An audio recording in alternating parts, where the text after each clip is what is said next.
ہم بستری کرنے کا صحیح طریقہ کیا ہے؟ شریعت مطہرہ میں دو ایسے طریقہ ہیں جس کو عورت بھی بہت زیادہ پسند کرتی ہے۔ السلام علیکم ورحمۃ اللہ وبرکاتہ۔ بسم اللہ الرحمن الرحیم۔ ہمارے اس اسلامک چینل میں سبھی کو خوش آمدید ہے۔ ہم آج بات کریں گے ہم بستری کرنے کا صحیح طریقہ۔ کیا سبھی طریقہ جائز ہے؟ اپنے بیوی کو کس حالت میں ہم بستری کرے، کھڑے ہو کر یا لیٹ کر یا اوپر چڑھ کر یا ان کو اپنے بیوی کو اوپر چڑھا کر، سبھی طریقہ جائز ہے؟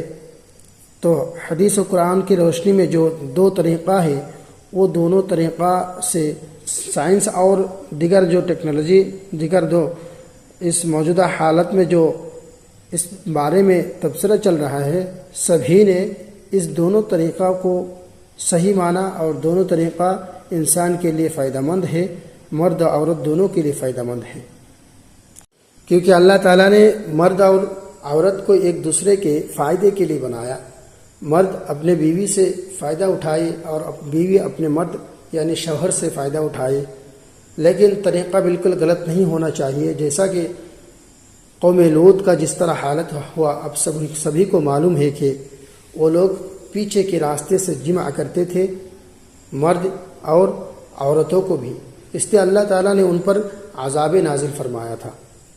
تو آئیے شریعت میں جو دو طریقہ ہیں، کن دو طریقہ کو شریعت میں افضل کہا گیا، بہتر کہا گیا، فائدہ مند کہا گیا۔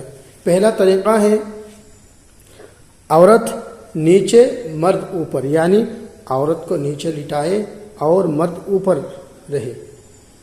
اس سے یہ ہوتا ہے کہ جس کا حمل نہیں ٹھہرتا جلدی حمل ٹھہر جاتا ہے، اور مرد اوپر رہنے کی وجہ سے عورت پر ان کا وزن پڑتا ہے اور بہت جلدی فارغ ہونے کا فارغ ہو سکتے ہیں۔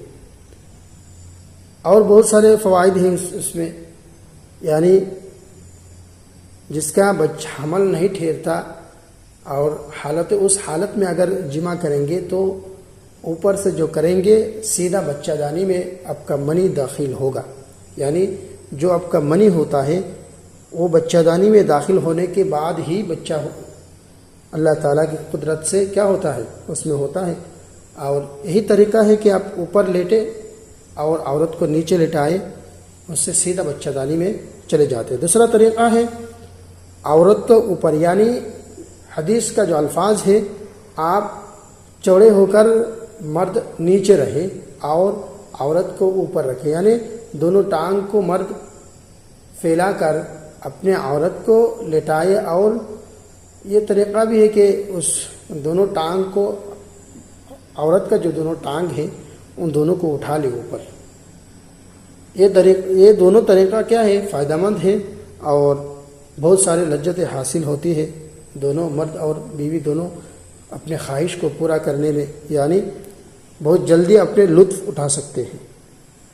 اگر میری بات سبھی کو سمجھ آئے تو الحمدللہ دوسروں تک یہ بات پہنچائیں، اور جس کا سمجھ میں دقت آ رہی ہے آپ سوال کر سکتے ہیں، کامنٹ باکس میں آپ لکھ سکتے ہیں، جو بات آپ نہیں سمجھے ہیں پوچھ سکتے ہیں۔ اللہ تعالی ہم سبھی کو صحیح سمجھنے کی